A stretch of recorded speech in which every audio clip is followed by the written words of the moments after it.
Three, two, one.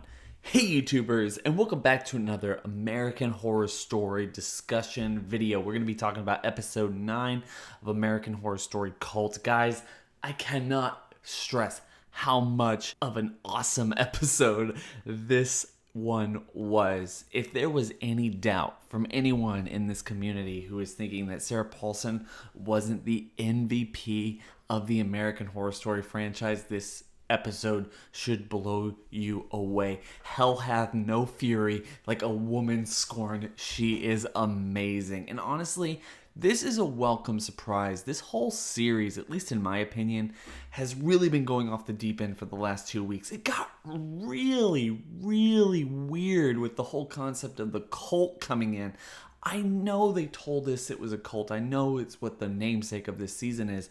But the last 2 episodes have just been a little bit out there for me. I felt like they weren't really focusing on human aspects and they were focusing more on the cult mentality, people falling into this mentality. And it's not something I can really relate to. In fact, it's something really, for the most part, with a series that deals a whole lot with vampires and zombies and whatever else it deals with throughout any other season, this one has been a little off-putting. Not scary for the most part, but really off-putting. So just kind of going off really quick what was going on in this particular episode.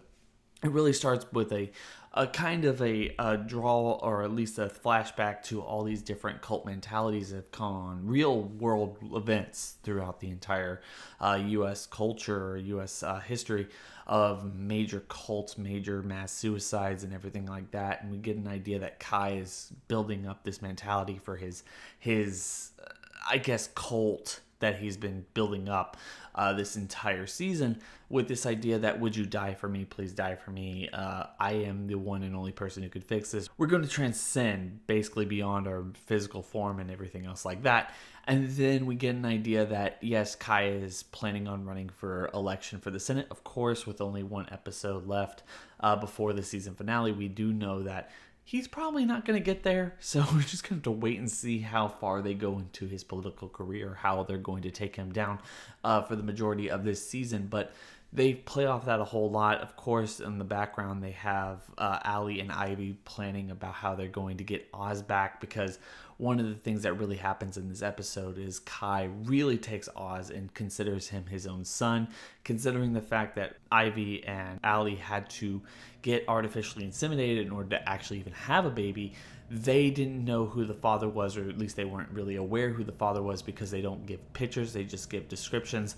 And so Kai tells them that he's been giving sperm to that bank for a very long time, and obviously he believes that he is Oz's father. One of the things that the episode really leaves us hanging on for almost the entire time, as Allie and Ivy really kind of figuring out what they're going to do about that particular situation before Allie takes charge of this episode. As I said in the beginning, she kills Ivy. I mean, who saw that coming? I didn't see that coming. That was crazy. And obviously this is a woman who has the utmost respect for her son. She wants to rid herself of all these evils that have been plaguing her. And as she told Kai in the last episode, all of this therapy, all of the love that her family could bring her, nothing was able to heal her besides Kai and his relentless nature with trying to push her buttons and make her afraid of everything in the world, that actually cured her of all of her ailments in that respect. So she's up against Kai. She's telling Kai by the end of the episode, after she's killed Ivy, that tricking him into believing that he actually is Oz's son. We do realize that he isn't Oz's father, but we're trying to trick Kai right now. She's trying to get more in depth with this cult mentality in order to take it out from the inside. Of course, we started this arc from the very last episode, and as I've been saying over the last couple episodes, this season's really kind of gotten away from anything that made it relatable. In fact, it's just gotten uncomfortable for the most part. So getting back to Allie, getting back to the family life, the idea that she wants to get back with Oz and protect herself and her son is a lot more easy to grasp than the idea that Kai wants to create this cult mentality, people who are willing to die for him, who believe in this spectral realm or anything else like that.